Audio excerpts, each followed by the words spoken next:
ከ22 ጊዜ በላይ የግድያ ሙከራ ተደርጎበታል።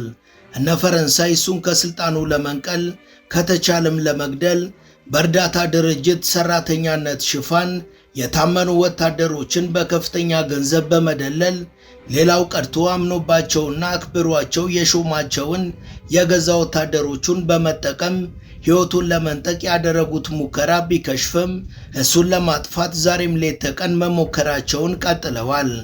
በተለይም ፈረንሳይ ከቡርኪና ፋሶ እንደ ልቧ ትዝቀው የነበረው ማዕድን ስለቀረባትና ከሀገር ምድሩ ጠራርጎ ስላባረራት ቂም ቋጥራበታለች። ቡርኪናውያን ግን ይህን መሪ ከመውደዳቸው የተነሳ በገዛ ቤታቸው ማደር ትተው በቤተ መንግስቱ ዙሪያ ማደር ከጀመሩ ዓመታት ተቆጥረዋል። ምን ነው ቢባሉ መሪያችንን እንጠብቃለን፣ የሱ ደህንነት ያሳስበናል ሲሉ የፍቅራቸውን ልክ ይናገራሉ።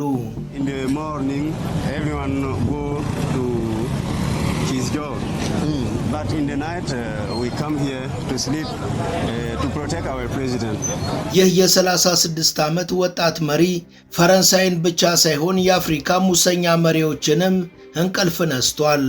ወንበር ማሞቅ ብቻ የሆኑ የአህጉሪቷ መሪዎች የዚህ ሰው ሥራ አይጥማቸውም።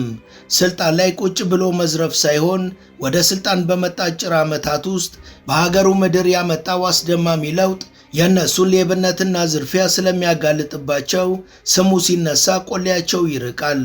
እነዚህ መሪዎች የሚመሩት ሕዝብ ግን ከቡርኪና አልፎ የእኛንም አገር ቢመራልን ሲሉ ምኞታቸውን ከኬንያ እስከ ታንዛኒያ፣ ከደቡብ አፍሪካ እስከ ማላዊ በተደረጉ ሰልፎች የየሀገሮቻቸውን መሪዎች ሳይሆን የዚህን ወጣት መሪ ምስል ይዘው በአደባባይ ታይተዋል። ሳህል ቀጠናን እየቀየረ የሚገኘውና ለቡርኪናውያን ታላቅ ተስፋ የሆነው ይህ መሪ ባሳለፍነው ሳምንት ከአፍሪካ ትልቁ የተባለውን አውራ ጎዳና በ40 ቀናት ብቻ አጠናቆ ክፍት ማድረጉ በርካቶችን አስደንቋል። የቡርኪናው ጥቁር አልማዝ ኢብራሂም ትራኦሬ። በዛሬው መሰናዷችን ከቀናት በፊት ስለተሰማው ስለ ኢብራሂም ትራኦሬ አስገራሚ ስኬት እናስቃኛችኋለን። አብራችሁን ቆዩ።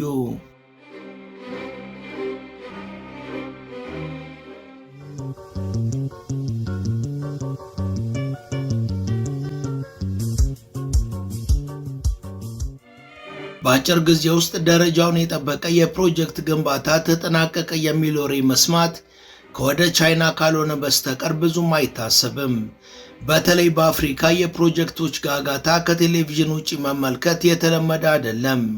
የአንዱ ፕሮጀክት መጀመር ዜና ተሰምቶ ስለመጠናቀቁ ሳይነገር ሌሎች ፕሮጀክቶች መሰረታቸው ተጣለ የሚለው አሰልቺ መረጃ የአፍሪካ ባህል ነበር።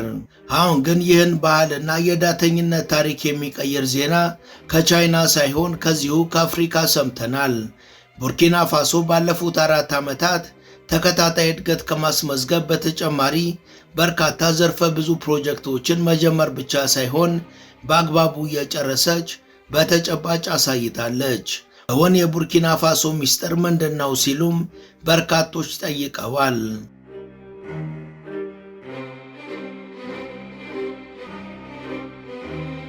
ቡርኪና ፋሶ በወርሃ መስከረም 2022 ኢብራሂም ትራኦሬ መሪዋ ከሆነ በኋላ ባሳለፈቻቸው 4 ዓመታት ውስጥ በርካታ ለውጦችን አስተናግዳለች። በርካታ መሰረተ ልማቶችንም ገንብታለች። የካፒቴን ትራኦሬ ራዕይና መርህ የሆነው የተሟላ ሉዓላዊነትና በሁሉም ዘርፍ ከውጭ ጥገኝነት መላቀቅ የሚሉትን እውን ለማድረግ የሕዝቡንም ሆነ የሀገሪቷን ኢኮኖሚ በተጨባጭ ማሳደግ ዋነኛው ነበር። ሀገሪቷ እንደ ወርቅ ያሉ የተፈጥሮ ሀብቶቿን በባለቤትነት በመቆጣጠርና እሴት በመጨመር ገቢዋን ማሳደግ የቻለች ናት። የግብርና ምርቷም ከእጥፍ በላይ እንዲጨምር ተደርጎ የነበረ ቢሆንም አንድ ማነቆ የሆነ ጉዳይ ግን ነበረ። ይኸውም በእጅጉ ወሳኝ የሆነው የሀገር አቋራጭ መንገድ እጥረት ነው። ቡርኪና ፋሶ የባህር በር የሌላትና ከሀገሪቷ የሚወጣውም ሆነ የሚገባው ምርት በሌላ ሀገር ውስጥ ማለፍ ግድ የሚለው ነበር። ምርቱ አልፎ እንዲመጣ ደግሞ መንገድ ያስፈልገው ነበር።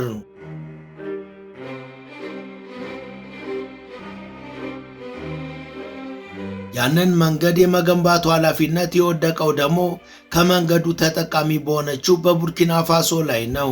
በቡርኪና ፋሶ ጥርጊያ መንገድ መንቀሳቀሻ ብቻ ሳይሆን ሁነኛ ደም ስር ነው።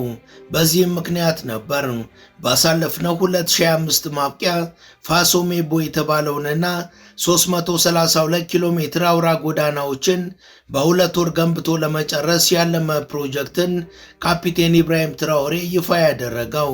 ፕሮጀክቱ አንገብጋቢ ለሆነው 332 ኪሎ ሜትር ቅድሚያ የሰጠ ይሁን እንጂ አዲስ የሚገነቡና ከፍተኛ እድሳት ሊደረግላቸው የታሰቡት የከተማና የገጠር መንገዶችን በተመለከተ በየዓመቱ 1000 ኪሎ ሜትር ደረጃቸውን የጠበቁ ጎዳናዎችን የመገንባት ውጥንን ይዞ ነው ፋሶ ሜቦ ኢኒሼቲቭ የተባለው ፕሮጀክት የተጀመረው። ቡርኪና ፋሶ ወደ ለውጥ ጉዞ ከገባች በኋላ እሴት ከታከለበት ወርቅ በተጨማሪ ለኤክስፖርት የምታቀርባቸው እንደ ሩዝ እና ቲማቲም አይነት ያሉ ምርቶች በብዛት እንዳሏት የሚታወቅ ነው።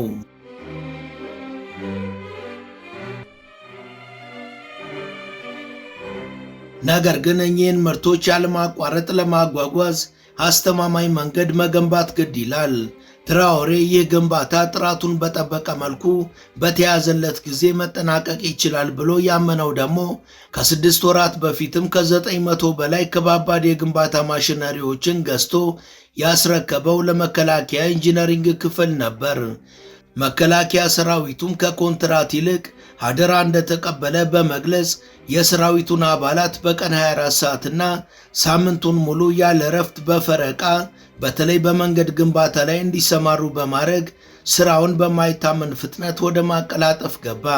ለመንገድ ግንባታው ከማሽነሪዎቹ በተጨማሪ የሚያስፈልጉ ወጪዎችን ብሔራዊ የግንባታ ፈንድ የሚባል ቋት በማዘጋጀት ከሀገሪቷ ባለሀብቶች በተገኘ ገንዘብ መሸፈን የቻለ ሲሆን ሌሎች ዜጎችም እንደየአቅማቸው የቻሉትን በማዋጣት በጉልበት ወይም በማቴሪያል ድጋፍ በማድረግ ተባብረዋል። ትራኦሬ በያዝነው ዓመት ደግሞ ተጨማሪ 760 ማሽነሪዎችን በመግዛት ወደ ሀገር አስገብቶ ለመከላከያ ኢንጂነሪንግ ያስረከበ ሲሆን ቀደም ያሉትም ሆነ አዳዲሶቹ ማሽነሪዎች ያላንዳች የውጭ ሀገራት ብድርም ሆነ እርዳታ በሀገር ሀብት የተገዙ መሆናቸውን በመግለጽ ቡርኪና ፋሶ ራሷን ችላ የምትቆምበት ጊዜ ሩቅ እንዳልሆነ አጽንኦት ሰጥቶ ተናግሮ ነበር።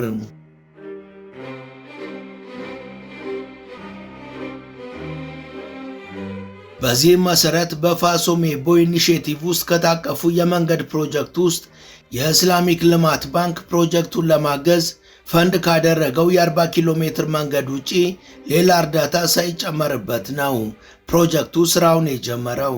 በዚህ ደረጃ ሰፊ በሆነ መልኩ እየተከናወነ ያለው የመንገድ ፕሮጀክት ግንባታ ለረጅም ዓመታት ሀብቷ ሲመነዘር ለነበረችና ይህ ነው የሚባል መሰረተ ልማት ላልነበራት ለ60 ዓመታት ያህልም ህዝቧ በድህነት ይኖር ለነበረች ሀገር እጅግ ውድ መሆኑ ግልጽ ነው። ፕሮጀክቱ ይፋ በተደረገ ጊዜም እውን ይሳካል የሚለው የብዙዎች ጥርጣሬም ከዛ የመነጨ ነበር። ምክንያቱም የቡርኪና ፋሶ መልክዓ ምድር በረሃማ ከመሆኑ በተጨማሪ ተንሸራታች የሆነ መሬት የሚበዛበት በመሆኑ የሚገነቡትን መንገዶች ረዘም ላለ ጊዜ አገልግሎት እንዲሰጡ ለማድረግ ከፍ ያለ የኢንጂነሪንግ ዕውቀት ያላቸው ባለሙያዎች ያስፈልጉ ነበር። ባለሙያዎቹም ከምዕራቡ ዓለም ወይም ከነቻይና ማምጣት ደግሞ ወጪው ብዙ ነበር።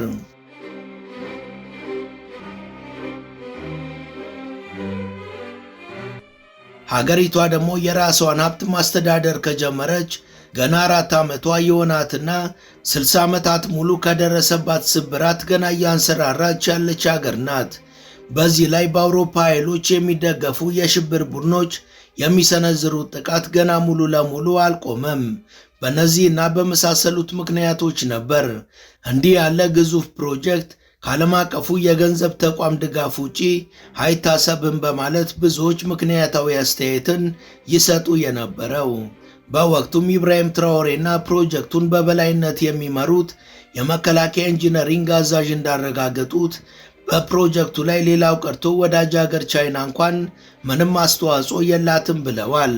ነገር ግን የትኛውን ፕሮጀክት በባዶ እንደማይፈጸም ግልጽ ነውና ከፕሬዝዳንቱ የመጀመሪያ እርምጃዎች ውስጥ ከሀገሪቷ ወርቅ ሽያጭ የተገኘውን $1.6 ቢሊዮን በመመደብ ማሽነሪዎችን ከመግዛት ጎን ለጎን ባለሙያዎችን በቂ የሆነ ስልጠና እንዲያገኙ ማድረግ የነበረ ሲሆን በዚህም በስራቸው ያሉ ዜጎችን በማብቃት በቂ የእውቀት ጥርቅም እንዲኖር ማስቻል ነበር።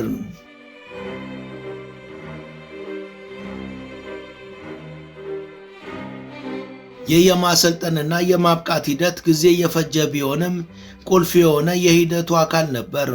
ትራውሬ በመቀጠል የከወነው ተግባር ሀገራዊ የፕሮጀክት ቋት በማዘጋጀት የሀገሪቷ ባለሀብቶችና ዲያስፖራዎች ድርሻቸውን እንዲወጡ ማድረግና የበጎ አድራጊዎችን ኮሚቴ በማዋቀር ሁሉም በሚችሉት መልኩ የፕሮጀክቱ አካል እንዲሆኑ በማድረግ ግንባታው ከተጀመረለት አንስቶ ያለ ረፍትና ያለ መቆራረጥ መከወን በመቻሉ ደረጃውን የጠበቀ ሃይዌይ በአጭር ጊዜ ማጠናቀቅ ከመቻሉ ባሻገር ከፍተኛ ሀብትም ከውድመት ማዳን ተችሏል። ቅድሚያ ተሰጥቷቸው እንዲገነቡ የታቀዱ መንገዶች ርዝመት 332 ኪሎ ሜትር የነበረ ሲሆን ይጠናቀቃሉ ተብሎ የተቆረጠላቸው ጊዜ ደግሞ የ60 ቀናት ጊዜ ነበር። ይህ የጊዜ ሰሌዳ ስራውን ለሚሰሩት ሳይቀር የእብደትና የማይሳካ ይመስል ነበር።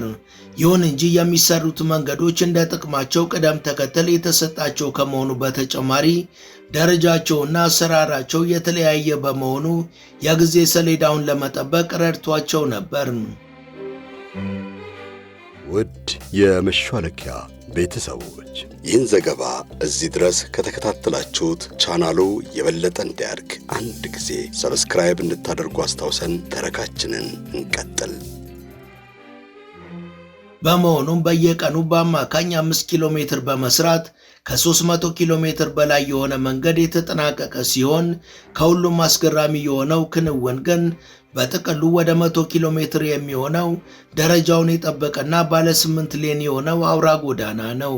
ይህ አውራ ጎዳና በዋና ከተማዋ ዋጋዶጉ ዙሪያ እስከ ፕሬዝዳንቱ ቤተ መንግስት እንዲሁም ከመሃል ከተማዋ ከፍተኛ የገበያ እንቅስቃሴና ሜካናይዝድ የሆነ የግብርና ምርት የሚገኝበት የሀገሪቷ ምዕራባዊ ክፍል ድረስ የተዘረጉ ረጃጅም ጎዳናዎችን ያካትታል። የእነዚህ መንገዶች ግንባታ ሲካሄድ የነበረው ሁሉም በአንድ ጊዜ በሳምንት 7 ቀን በቀን ለ24 ሰዓት በሽፍት በሚሰሩ የተለያዩ ባለሙያዎች ነበር። ሌላው የሚደንቀው ጉዳይ በሳይቱ ከሚሰሩ አብዛኞቹ በጎ ፈቃደኞችና ለአገልግሎት ክፍያ የማይጠይቁ መሆናቸው ነው። በከተማው መሃል የተዘረጉትና የተሰሩት እነዚህ መንገዶች ከማንኛውም የሰለጠነ ሀገር ዋና ከተማ መንገዶች የሚስተካከሉና ስፋታቸውና ጥራታቸውም ከሌሎች ያደጉ ሀገራት ጋር እኩል ሆኖ ተደራራቢ መሳለጫ መንገዶች ያላቸው በመሆኑ ለተሽከርካሪዎች በቂ አማራጮችን የሚሰጥ በመሆኑ አላስፈላጊ የትራፊክ መጨናነቅ እንዳይኖር ትልቅ አስተዋጽኦን አድርጓል።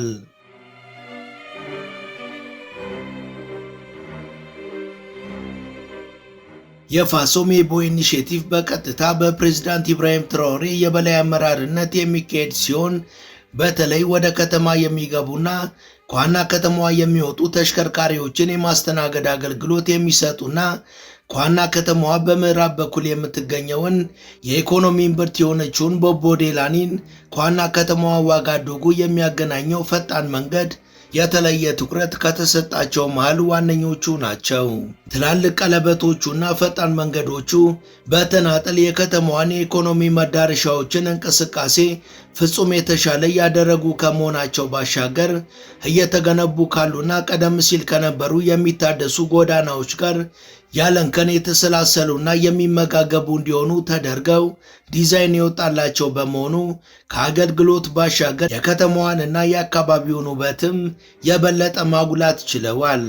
በተለይ በዋና ከተማዋ ጎዳናዎች ዳርና ዳር የተተከሉት የተለየ ሴንተር የተገጠመላቸው የመንገድ ላይ መብራቶች ሙሉ በሙሉ የሶላር ኃይል የሚጠቀሙ በመሆናቸው የኃይል መቆራረጥ የማያሰጋቸውና በፖሎች ላይ የተገጠሙት ሴንሰሮች የቀኑን የብርሃን መደብዘዝ በመለየት በራሳቸው ጊዜ የሚበሩና እንደ አየር ሁኔታው ብርሃናቸውን የሚቀያየሩ ስለሆኑ በተለይ በምሽት ላይ ልዩ ድባብን በከተማዋ ውስጥ ይፈጥራሉ።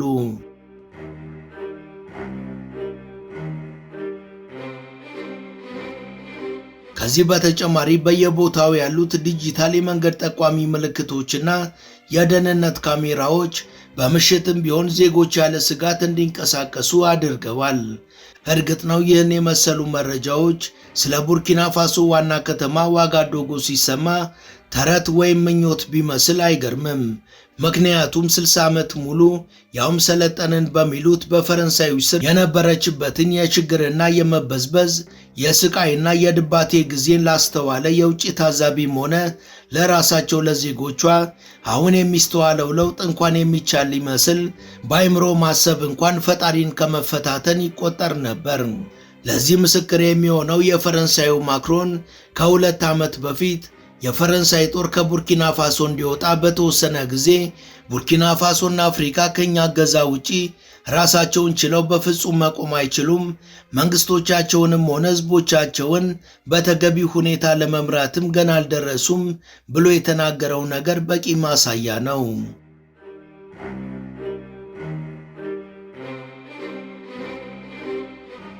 የፈረንሳይ ሞግዚትነት አሁን ላይ ለነ ቡርኪና ፋሶ አማራጭ አይደለም።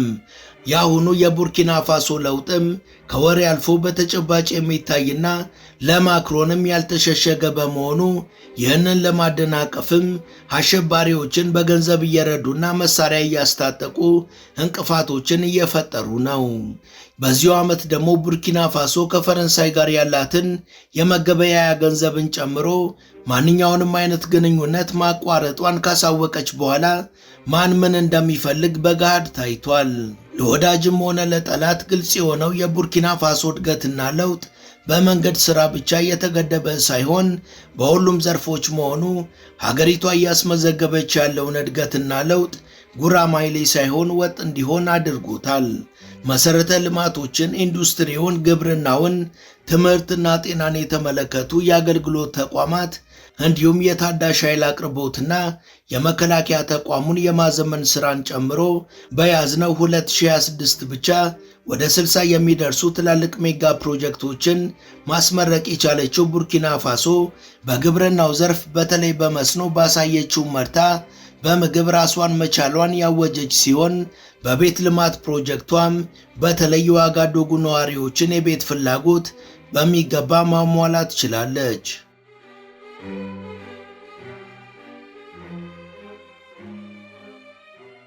ወደ ቻናላችን ቤተሰቦች በቡርኪና ፋሶ አስደናቂ የመንገድ ሥራ ፕሮጀክትና በተለያዩ የመሠረተ ልማቶች ግንባታ ዙሪያ ሀገሪቷ እያከናወነቻቸው ስላሉ አስደናቂ ተግባራት ያስቃኘናችሁ የዛሬው መሰናዷችን ይህን ይመስል ነበር።